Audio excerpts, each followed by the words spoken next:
Welcome. I'm E.G. Marshall.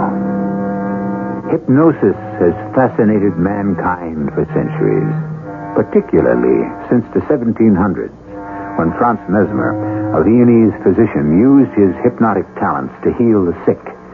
There are more disagreements, both scientific and unscientific, over what hypnosis can or cannot do than there are agreements. For instance, can a mesmerized subject commit a crime against his will? In theory, no. In practice, who can tell? Professor Gilroy, I hope because I am rather younger than you won't take this unkindly, but were I you, I would not see Miss Penclosa anymore. What do you find objectionable? That she has psychic powers? I beg you, she is dangerous. For your own safety, stop seeing Miss Penclosa before it is too late.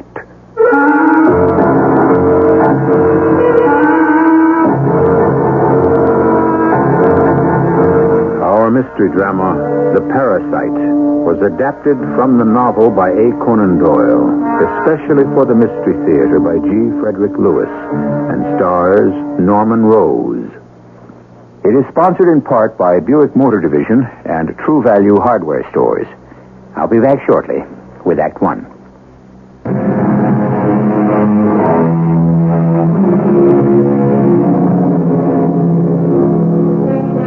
Who hasn't heard of Arthur Conan Doyle, creator of the unflappable, imperturbable Sherlock Holmes? However, Detective Holmes, who solves the unknown, was only one of the author's creations. His other interest was in the unsolvable unknown, the world of the spirit, hypnosis, the psychic, the supernatural. It is that side of Arthur Conan Doyle we bring you today, as told by a character of his invention, Gilbert Gilroy. Professor Gilroy, if you please. It's taken me 43 years to obtain that distinction. I teach physiology at a London university, and my classes are always filled to capacity, if I do say so myself. I have only one or two special friends, the closest being Colin Wilson. In fact, I'm going there tonight. Wilson has invited Agatha, whom I'm rather keen on. His evenings are always good for light conversations and frequently the dark arts. My dear Gilroy, you're terribly late. What kept you? One of these days, someone will invent a better way to propel a tram car than a horse. Come in. Come inside. I want you to meet a very special new guest of mine. Another refugee from the world of make-believe? My dear fellow, I have a phenomenon. I can't wait for you two to get together. Oh, no. I was hoping to concentrate on Agatha. She is on her way. She'll be here. This person I shall introduce you to is quite extraordinary. My dear Wilson, you are so gone on the pseudo-semi-science, it's laughable. What is laughable is a scientist with a closed mind. As you know, I make a study of mediumship, psychomancy, and so on. Keep an open mind. That is all I ask. A young woman? Ah, he has other interests besides Agatha. No, my friend, I'm afraid Miss Penclosa is probably closer to 50 than 40. But she is startlingly beautiful. No, I would not say that at all. In fact, poor thing, she's rather plain. Verging on the ugly? But there's no question about the bona fides this time. My wife has known of her for many years. They're both from the West Indies, you know, from Trinidad. Where she practices the dark arts. Do you think that she'll do well here in London? Our weather is a bit chilly and damp, not too conducive for evoking spooks, the rattling of skeletons, or calling up one's dear departed great-great-grandfather. Gilroy, you're impossible. I tell you, this Miss Penclosa proved to me without a shadow of doubt there is a scientific basis to clairvoyance. Ah, here we are. Helen, Miss Penclosa, I'd like you to meet a very dear friend of mine, an associate at the university, Professor Gilbert Gilroy. Pleased, I am sure. So, how did your lecture on the functions of the red corpuscles go this morning, Mr. Gilroy? Oh? Oh, of course. You were at the back of the room. I didn't see you. No, I wasn't there. But I also enjoyed your afternoon lecture. That was quite a point you made concerning striped muscular fiber, especially when you drew the picture on the blackboard as you had seen it under a 300 diameter lens. Wilson, I think you've confused Miss Penclosa with technical talk she doesn't quite understand. You're right, Mr. Gilroy. I don't understand physiology. Gilroy, I have not mentioned one word to Miss Penclosa of what goes on in your classrooms. I don't know myself. She happens to be a highly sensitive person, and I'm sure she knows a great deal more about you than even I do, if I could be bothered to tell her. Of course, a mind reader. How stupid of me. Well, we all have our little strengths, Miss Penclosa. I have an idea that you yourself would be an excellent subject. For what, may I ask? For mesmerism, for example. My experience has been that hypnotists go for their subjects to those who are mentally unsound. Which of the ladies in this room would you say has the most balanced mind? Suppose I take anyone at random. For example, the girl in red looking up at the tapestry. I shall will that she comes across to us. And with that, Miss Penclosa just happened to drop her handkerchief upon the floor. The girl in red whisked round and came straight toward us, as if someone had called her. To me, it was the most barefaced kind of trick I'd ever seen. The handkerchief was obviously a signal. Well, what do you think of that, Gilroy? The professor is not satisfied. My poor handkerchief is getting the credit for that experiment. Oh, we shall have to try something else. Gilbert, oh, there you are. If you'll excuse me. Enjoyed our meeting. See you later, Wilson. Helen, what can I say? Nothing at all, Colin. I meet that kind of man every day in the week. A scientific mind who believes he has catalogued every human endeavor. He'll come round, you'll see. Damn shame. He actually believes he knows everything. You wish your friend were more open-minded. Perhaps something will happen to him within the next 12 hours that will convince him he does not know all the answers.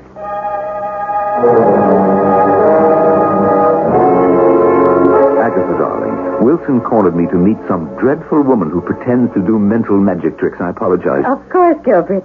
He was telling me yesterday, this Miss Penclosa, is that her name? What she does, I understand, is incredible. Really? What does she do? Well, I'm not quite sure, but I'm certainly going to find out. Agatha, it's all a hoax. Not worth your time. Or mine either, for that matter. Or Professor Wilson's, too, I suppose. Agatha, I have no wish to quarrel with you. I suppose it's feminine to be attracted to whatever is vague and mystical and indefinite. But believe me, when we are married, I shan't put up with any such nonsense in my house. When we're married, indeed. If we are married is more like it. I am not even certain I wish to be engaged to you. Now, if you wish to follow me, I am going over to meet Miss Penclosa and learn something. Helen, this is Agatha Marden, daughter of our dean, Miss Penclosa. I'm thrilled. I've heard so much about you. Miss Marden, would you have any objection to my putting you in a trance? Oh, I should love it. Agatha. Oh, sit yourself then in this armchair. No, my dear, you don't have to close your eyes. Colin, would you be good enough to help me up? I was surprised to see Miss Penclosa arise with some difficulty, using a crutch. I had no idea she was lame. A strange uneasiness stole over me as I watched this frail creature with a pale, peaky face bending over my Agatha. Suddenly, 20 years fell away from the lady. Her eyes shone. Color came into her sallow cheeks. Slowly, she passed her hands across Agatha's face 10 times. She is in a trance. Oh, nonsense. She's asleep. Wake her, then. Agatha. Agatha, wake up. Here now. You're not going to hurt the poor girl. Wake up, Agatha. She's not going to wake up for all your shouting, Gilroy. All right. You've done something. I can see that. So much for the mesmeric sleep. Now, as for suggestion, whatever I may propose to Miss Marden, she will infallibly do, now or whatever time I designate. What? Do you demand proof? Oh, certainly. You shall have it.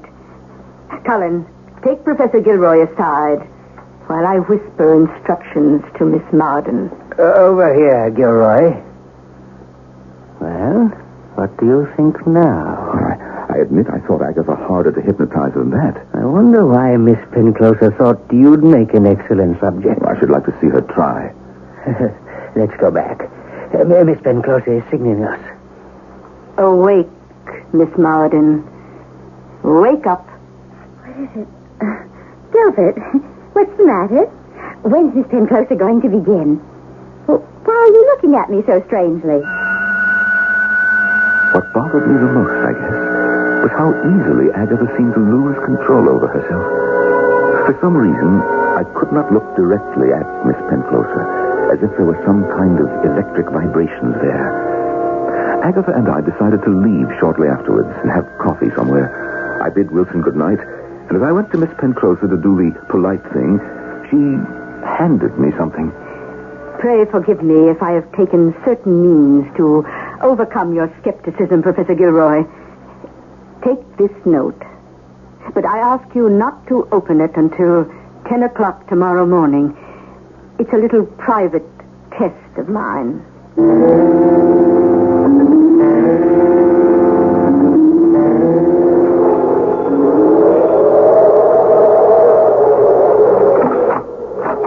Agatha, what are you doing here this early in the morning? I'm not even dressed yet. Forgive me. Do come in. What time is it? 9:30. Oh, as late as that? I must have overslept. I'll put some coffee on. May I make you a cup? That won't be necessary, Gilbert. I shall be going shortly. What I have to say won't take much time. Oh, my goodness, you sound most ominous. Gilbert, I've come to tell you that we cannot be engaged, and we shall never marry. Well, Agatha, why? It's all over, Gilbert. But why? Why? Can't you tell me what it is? Well, whatever it is, I'm sure that I could put it right. We must consider our relationship at an end. Oh, you're angry at me because I poked fun at Miss Penclosa. I admit she does have some powers. It's useless, Gilbert. It's all over. For heaven's sakes, Agatha, tell me what I've done. Agatha! Agatha, come back! Agatha! I dressed as quickly as I could. I had to go after her. I was almost out of the house, pulling on my overcoat, when the clock struck 10. 10 o'clock. What was I supposed to do at 10 o'clock? The note. The note from Miss Penclosa. Dear Professor Gilroy, it strikes me that nothing could convince you more than if I were to suggest to Miss Marden that she call on you at 9:30 tomorrow morning and tell you your relationship was at an end. I feel this is an action she would be most unlikely to do of her own free will. Forget whatever she has just told you. She had really nothing to do with it, and will certainly not recollect a word of it. I write this note to shorten your anxiety and to beg you to forgive me for the momentary unhappiness which my hypnotic suggestion must have caused you. Yours faithfully, Helen Penclosa. Gilbert Gilroy had thrown down the gauntlet, and Helen Penclosa had taken up the challenge. The battle between the conscious and the unconscious will begin shortly, when I return with Act 2.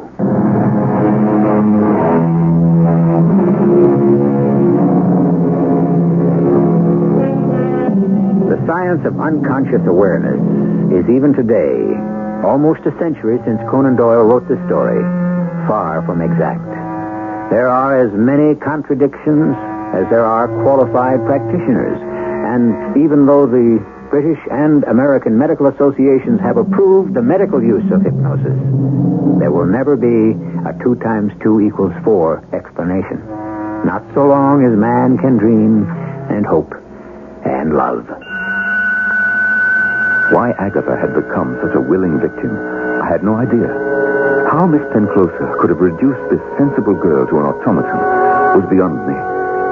Good Lord, I thought. In this state, could she make her way home safely through the crowded London streets? I dashed after her, and in half an hour found her seated quietly in her own drawing room, reading. Gilbert, you're an early visitor. Yes, and you've been an even earlier one. What do you mean? Well, haven't you been out today? Certainly not. Agatha, would you mind very much telling me exactly how you have spent the morning? Gilbert, that's your very professional, very scientific tone of voice, isn't it? I can tell. Darling, I am not playing games. It's important. Very well. I got up at 8. Had breakfast at 8:30. Let me see. minutes past 9, I came in here and started to read this book, Memoirs of Madame de Roussac. I'm ashamed to say, in a few minutes, even though I had just gotten up, I did that French lady the bad compliment of dozing off while I was reading. You went to sleep? I'm ashamed to say I did. Anyway, I had a very nice dream about you. In fact, I confess, I hadn't been awake long before you walked in the door. So, when you woke up, you were sitting right here? Why, where else would I be? Would you mind telling me what it was you dreamed about me? It seems to have gone. The details, I mean. But I do know you came into it. I did see you in my dream. Agatha, if you haven't been out today, why are your shoes so dusty? Really, Gilbert, you're becoming as tedious as you were yesterday at Colin Wilson. I'm sorry. I've already apologized for last night. You have? I didn't hear you. Well, don't you remember? This morning when... Well, forget what I said. Never mind, dear. I do mind, Gilbert. I put last night to the fact that you're a sweet, muddle-headed, devoted scientist who only believes in what he sees and not what he doesn't see. If I say I've been on the moon all morning, I expect you to believe me. But I was right here. What earthly reason would there be for going out? Agatha had hit upon it. There was no earthly reason. No. The whole episode was quite unearthly. Miss Penclosa had made her point and won it, and I was extremely impressed. Now I understood old Wilson's enthusiasms, his diligent cataloging of psychic manifestations. There was something to it after all. Gilroy, old chap, I'm absolutely delighted you agree. Wilson, I want to learn more, much more.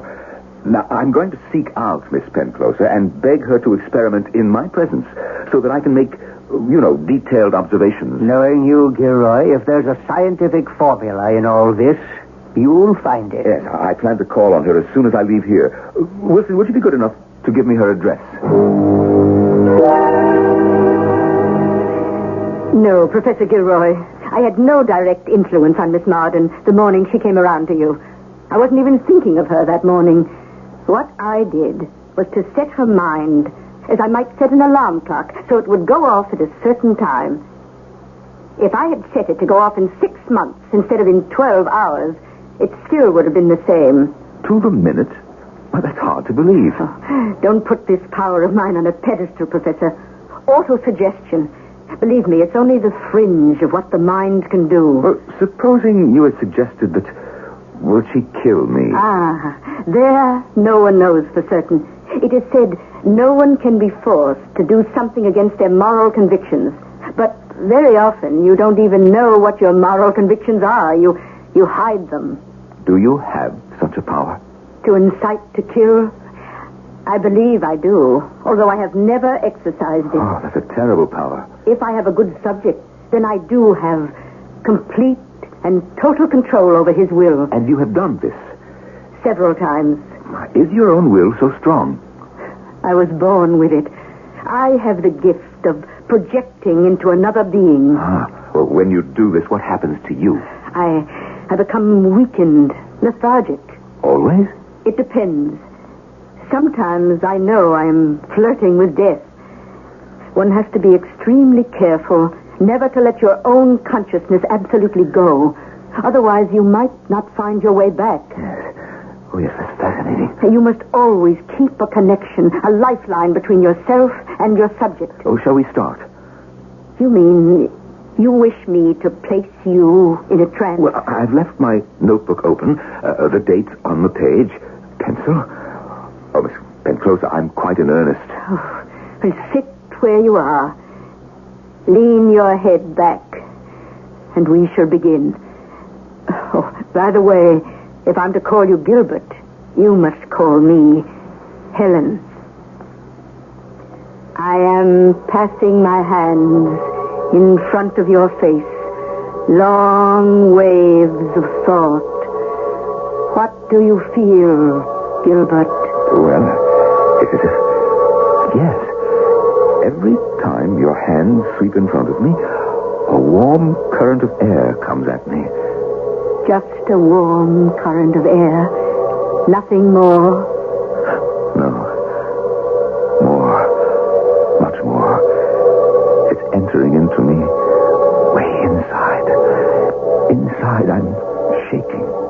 shivering with cold and heat. Now it's like, I'm being ignited, glowing, hotter and hotter. I'm on fire. Good. Can you still see me? Your face, it's getting blurred. The mouth, your hair, all fading away. The eyes? No, not the eyes. They are clear, brilliant. Awake. Gilbert, wake up. Incredible. It's absolutely incredible. As long as I live, I shall never forget this. I began to read up on Franz Mesmer and his work. What strange deep waters these are. I met with Helen 3 evenings a week, and then every evening. I had no time for Agatha, but I told myself that I would explain it to her later. Professor Gilroy. What? Oh, yes, Sadler, come in. I'm just packing up. I hope to catch you after class, Professor Gilroy. I wanted to return to you that book you loaned me. Oh, yes, Sadler. Good. Just lay it on the desk over there. You'll excuse me, but I'm late already for an appointment. Let's talk tomorrow during the day, all right? I understand you're being experimented upon by Miss Penclosa. Oh? Well, how did you know? Professor Gilroy, may I speak frankly? I cannot imagine how you learned about it. I would not see Miss Penclosa anymore if I were you. Oh, you would not, would you? I infer that you know the lady. At one time, I knew her very well. Very well indeed. Just what is it you found objectionable? Someone very close to me allowed himself to enter her peculiar world, and as a result, he was fortunate to be able to cut off the friendship. Ah, there was a friendship. I'd rather not say anymore, but, sir, my kinship to you, as well as Professor Wilson and the other teachers here at the university, goes much deeper. So it is out of true regard and allegiance to the profession we serve that I beg you... You beg me? For your own peace of mind and safety, stop seeing Miss Penclosa before it is too late. Of course, Charles Sadler was jealous. This sweet professor of anatomy. I had displaced him in Helen's eyes. Wait. What am I talking about? Myself and Helen Penclosa? I realized immediately I should spend an evening with Agatha Martin. Well. To what do I owe the pleasure, Professor? Agatha, Where have you been keeping yourself? No, don't tell me. Charles Sadler has already informed me. Sadler? What business is it of his? Oh, Gilbert, we must stop this immediately, please. Yes, I don't want to quarrel either. Agatha, I have missed you. The moment I saw you, I was so happy. It's been weeks. I know you're busy. I'm not going to ask for any explanation. I don't know that I could give them. You look so haggard and drawn. It suddenly made me furious. I thought it's all her doing. I don't like the idea of Charles Sadler speaking to you. Gilbert, he worships the ground you walk on. He doesn't want anything to harm you. Yes, he came to me with dire warnings. You will admit you've been overworking. Just look at yourself in the mirror. Anyway, it wasn't about her he came to see me. It was rather sweet, really. He said, why didn't you and I get married? Forget the engagement. Why the meddling matchmaker? Now, wait. Charles is very concerned. He said he'd heard that you were so overtired that several times you had to stop one of your lectures and leave the classroom. It was a nerve. It was obvious you needed taking care of. And if I truly loved you, I wouldn't hesitate. Oh, I see. This fledgling Professor Charles Sadler gossips and you listen. Gilbert, be reasonable. So I'm fumbling about in my classes, looking poorly, sleeping badly, and need to be nursed. I suppose so, in a way. But he meant it from the heart. Agatha, I do love you. Whether we are engaged or not, or whatever the date we choose for our wedding, has nothing to do with the investigation that I am conducting. You must realize the importance of this experiment with Miss Penclosa. And no matter what anybody says or thinks, I am not going to be deflected from completing it.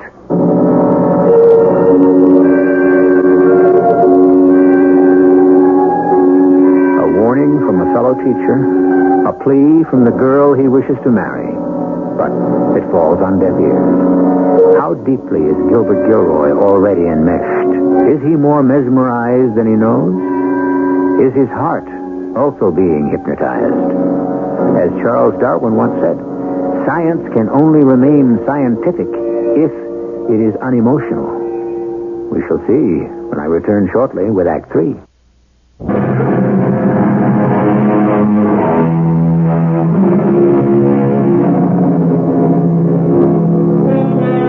Back in the 1890s, it was Conan Doyle's flight of imagination that made him predict post-hypnotic suggestion and behavior. Today, it is a scientific fact. For example, a pregnant patient today may be instructed post-hypnotically to develop at some future time when labor begins an obstetrical anesthesia to meet the needs of childbirth. But to Gilbert Gilroy, what started out as a hope and a dream is fast becoming a nightmare. All this concern about my well-being that Charles Sadler expressed to Agatha was only a blind, and I knew it. Sadler was jealous. Was there cause for jealousy? I had to admit I was beginning to see Helen differently. During our sessions, she was vital and vibrant, and I must admit, appealing. It came to a head on Tuesday. I awoke from a trance and found my hand in hers, her eyes looking at me with such tenderness and longing. I could not mistake what was happening. Helen Penclosa was in love with me. How do you feel, Gilbert? Well, I don't know what to say. Is what is happening that strange? Do you mind? I think I'd better jot down my impressions of this experiment. Oh, Gilbert, you're so transparent.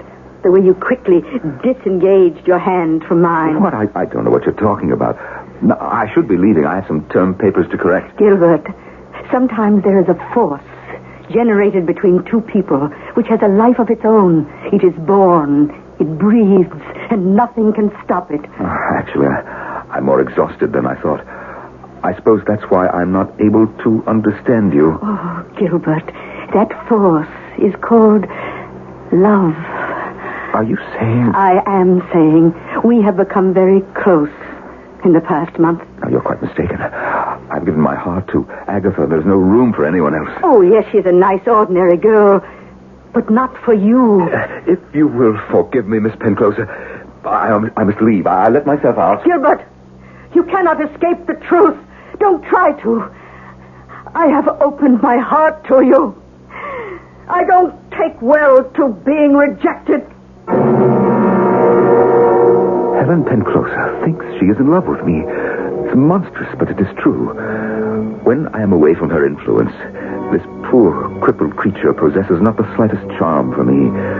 But when I am near her, I seem to be blinded. She arouses something in me, something evil, something I'd rather not think about. I must put an end to our experiments into the psychic and never see her again. You asked me to stop by, Professor Gilroy? I did. Charles, sit down.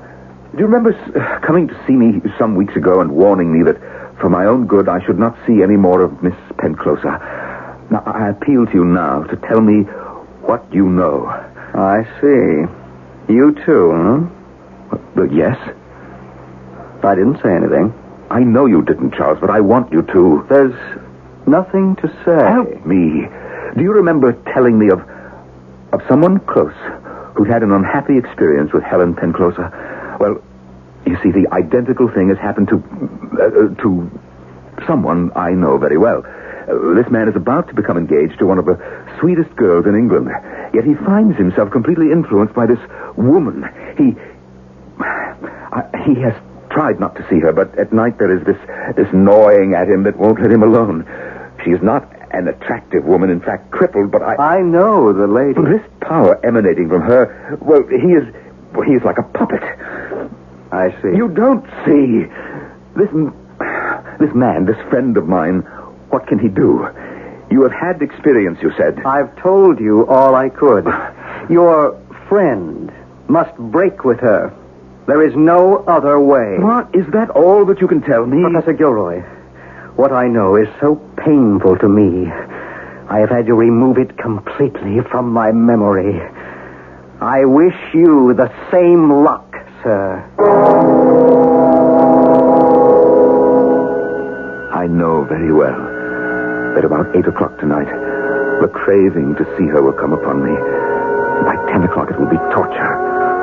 Tonight, will make it impossible for me to leave my rooms. I shall lock my door from the inside, go to the window, and throw the key into the garden below.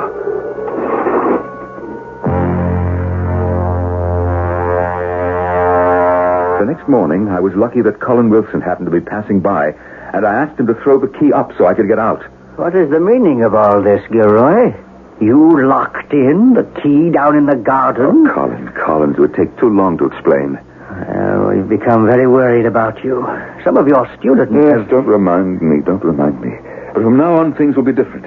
I think that I have found the key to peace of mind. Well, if your way to finding a key is to drop it out the window, I'll leave it at that.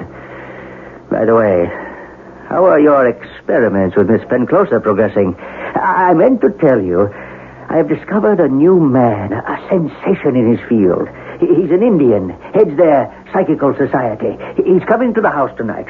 I've asked Helen as well, naturally. It should be an interesting evening. Will you join us? No, thank you. Oh, Agatha's coming. Does that tempt you? What? Agatha is going to be there with Helen Penclosa. Oh, Colin, you mustn't. Whatever's come over you, Gilroy? Have you taken leave of your senses? I'm afraid so. I think I have.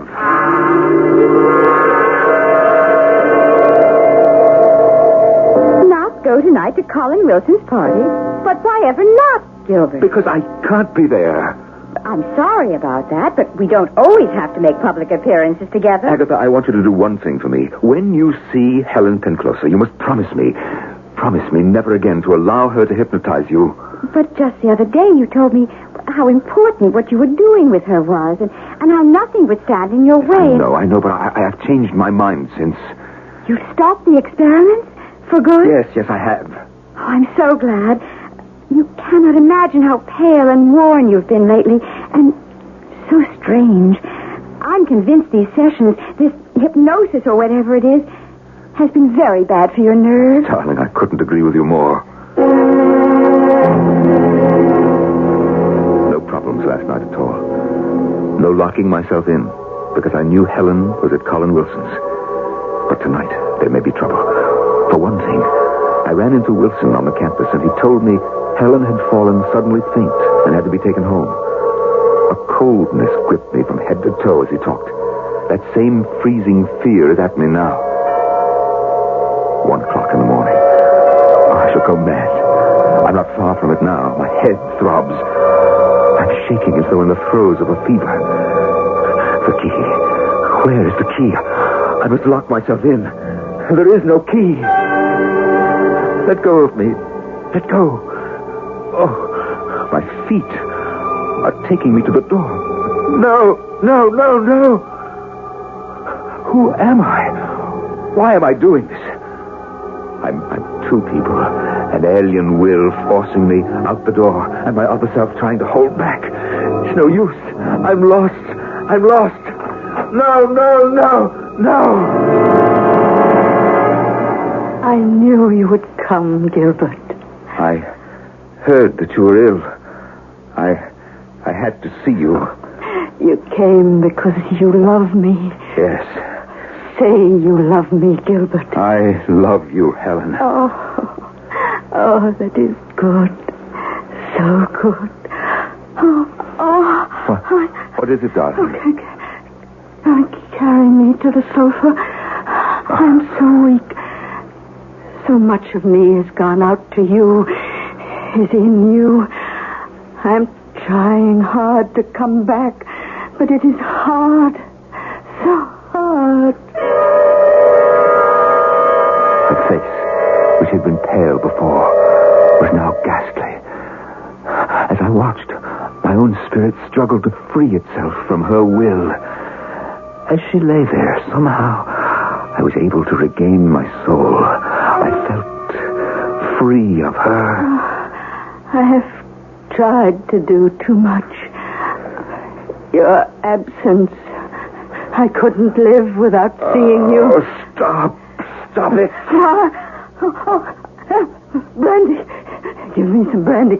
Over there, the decanter. Hurry. You want brandy, do you? I'll give you brandy, a whole decanter. can't afford them. Put your head on the floor. Perhaps there are a few drops there. Save you. You are a frightful woman, bleeding my soul, feeding on me like a parasite. Gilbert, I love you. Love? You were a human spider. How many others were there? Charles Sadler, remember him? What's happened? Why are you turning The on very me? sight of you, the sound of your voice fills me with horror. That's the only feeling I have towards you. I left her, fainting, or for all I knew, pretending to faint. The next day, Wilson told me that Helen was seriously ill. A weakness no one could explain. Slowly, I began to regain my strength, my peace of mind. My lectures went well, or so I thought. I did detect a little uneasiness among my students, but I put their restlessness down to spring fever. On Wednesday, it seemed to me a number of them must have been drunk.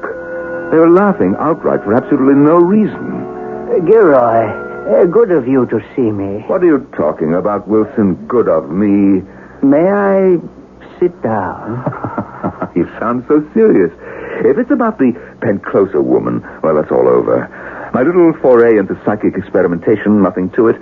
I leave the field to you. I'll stick to mine, physiology. It's about your lecture. Oh, then you've heard I seem to have got myself quite an irrepressible bunch this semester, just the past month. The dean has asked me to tell you you are to be relieved of further lectures. What? It's only temporary. But why? The dean thought it best to give you the opportunity to regain your health.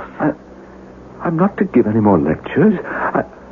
I'm not Professor Gilroy anymore. Oh, but the laboratory is still in your charge. She has won. She has discredited me, fought back at me, and won. What are you saying? I feel her presence, her influence. I struggle against it. Words don't come out as I intend. The students, they see me struggling physically. That's why they laugh at the faces that I'm making. And then I would win, and I'd go on, and suddenly out of my throat would come her voice, saying outrageous things. I even sang a song one time. Yes, I did that. Me, a professor.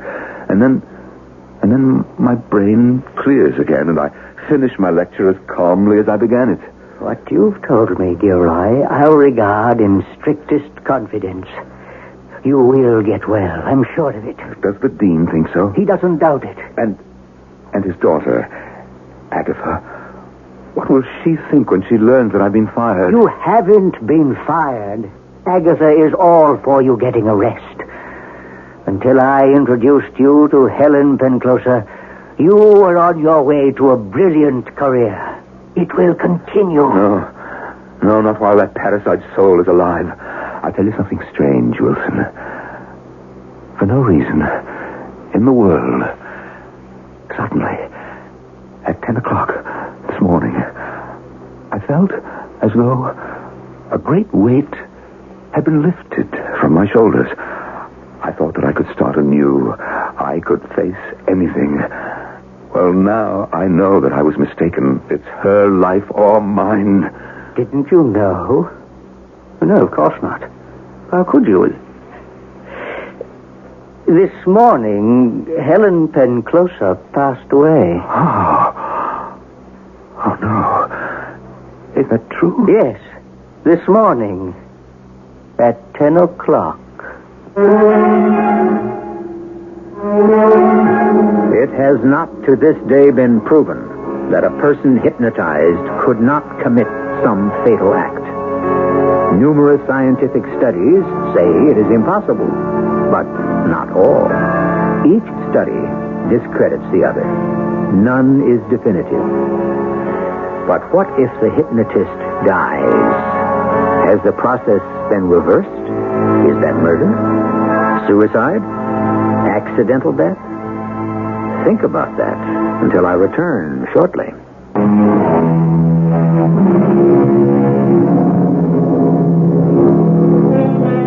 Hypnosis is as ancient as sorcery.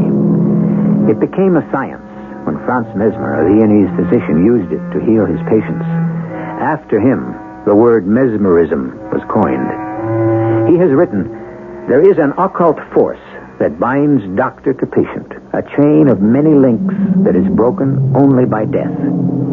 Mesmer actually, in his day, had no knowledge of the psychological, yet he opened a door to treatment, the threshold of which is still uncrossed. Our cast included Norman Rose, Bob Caliban, Bryna Rayburn, and Hetty Galen. The entire production was under the direction of Himan Brown.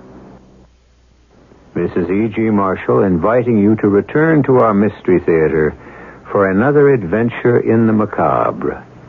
Until next time, pleasant dreams.